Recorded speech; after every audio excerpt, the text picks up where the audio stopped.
সবার ঘরেই কি আমার ঘরের মতন একজন আছে যার সন্ধ্যাটা হইলে তার নতুন নতুন কিছু খাইতে ইচ্ছা করে, বিশেষ করে পড়তে বসলে তার খাওয়া আর ঘুমের কথা মনে পড়ে, কিন্তু তার সারাদিন খিদাও লাগে না, ঘুমিয়েও ধরে না। এই যে সারাদিন পরে তাকে বুঝায় শোনায় পড়তে বসাইলাম, কিন্তু দেখেন কি ঘুমের অভিনয়টা সে ধরতেছে। আমি আপনাদের খালাম্মাকে পড়তে বসাইছিলাম, এমন টাইমে সে ঘুমিয়ে পড়ে যেতেছে। তার চেহারা দেখে মনে হইতেছিল সত্যি সত্যি তার ঘুম পাইছে। কিন্তু যখন বললাম যে আজকে একটা নতুন রেসিপি রান্না করব, এমনি চোখ খুলে হাসি শুরু করলো। যখন বুঝতে পারলাম সে দুষ্টামি করতেছে, তখন আমি বললাম এতক্ষণ তুমি যা করছো আমিও তাই করছি, নতুন কোনো রেসিপি রান্না করা হবে না। এই কথা বলার পরে তার মর্জি শুরু হয়ে গেল। এখন তার ডিমান্ড হয়েছে তুমি কি রান্না করবো আগে করো, তারপর আমি পড়াশোনা করব, তাহলে না। এখন কিছু মুখ ফসকে বেরিয়ে গেল, বিপদে পড়া লাগে, যেমন এখনকার বিপদে আমি পড়ে গেলাম। এখন নতুন রেসিপি যে কি বানাবো সেটাই মাথায় খেলতেছে না। পরে হঠাৎ করে মনে পড়লো অনেক আগে একটা ভিডিওর মধ্যে দেখেছিলাম আটা দিয়ে নুডলস বানাইতে, সেইটাই হঠাৎ করে মনে পড়লো। তো ভাবলাম ট্রাই করে দেখা যাক আটা দিয়ে নুডলস কেমন হয়, যদি হয় তাহলে নুডলসটা খেতে কেমন হয়। তো আমার ছোট ভাইয়ের বউকে বললাম তুই আটা গুলে এনে, তো নুডলস বানানোর জন্য আটাটা গুলে নিচ্ছে। আটার মধ্যে একটা ডিম ভেঙে দিয়েছিল, তারপর পরিমাণ মতো লবণ আর পানি দিয়ে সুন্দর করে গুলিয়ে নিচ্ছে। আটাটা গুলিয়ে নেওয়ার পর এই লিকুইডটা একটা বোতলের মধ্যে ঢেলে নিচ্ছে। এখানে আমাদের যে একটা ভুল হয়েছে সেটা হইতেছে আটাটা ভালো করে সফট করা হয়নি, আটাটার মধ্যে দানা দানা রয়ে গিয়েছিল।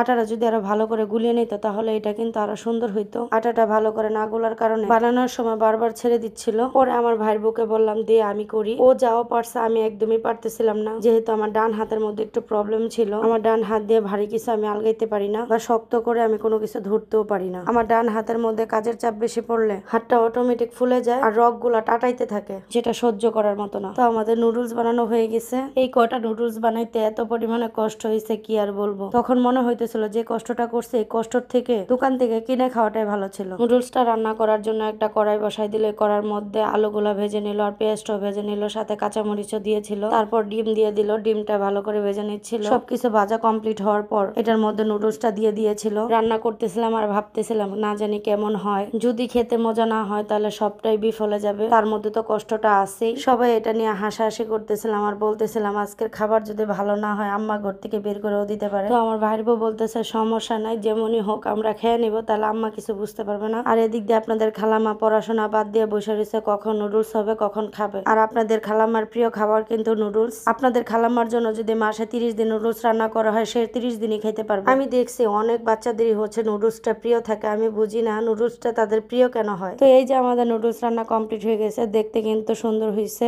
আমার ভাই একটু নুডলসটা ভাজা ভাজা করে খায়, এই জন্য ভাজা ভাজা করতে গিয়ে নুডলস একদম গুঁড়া হয়ে গেছে। আর আপনাদের খালামা নুডলসের কালার দেখে বলতেছে তো সেই মজা হবে। নুডলস রান্না হইতেছে দেখে তার মামও তার জন্য দোকান থেকে টমেটোর সস এনে দিয়েছে, কারণ টমেটোর সস ছাড়া তো খেতেই পারে না। নুডলস রান্না মানে সস লাগবেই। অনেকগুলো নুডলস আনার কারণে তার গলার মধ্যে ঝুলে রাখছে, বলতেছে কার কোনটা লাগবে আমার দোকান থেকে সব নিয়ে যাও। আপনাদের খালাম্মাকে নুডলস দেওয়ার পর আপনাদের খালাম্মা খেয়ে বলতেছে ওয়াও মজা হয়েছে। তো আমরা সবাই ভাবতেছিলাম হয়তোবা নুডলস পছন্দ, এই জন্য ওর রিয়াকশনটা এরকম করতেছে, কিন্তু সত্যি কথা বলতে নুডলস রান্নাটা অনেক মজা হয়েছিল। আমরা সবাই অনেক মজা করে খাইলাম এই নুডলসটা। আপনারাও চাইলে বাসা ট্রাই করতে পারেন, বাসায় যদি ট্রাই করেন খেয়ে আমাকে অবশ্যই রিভিউ দিবেন।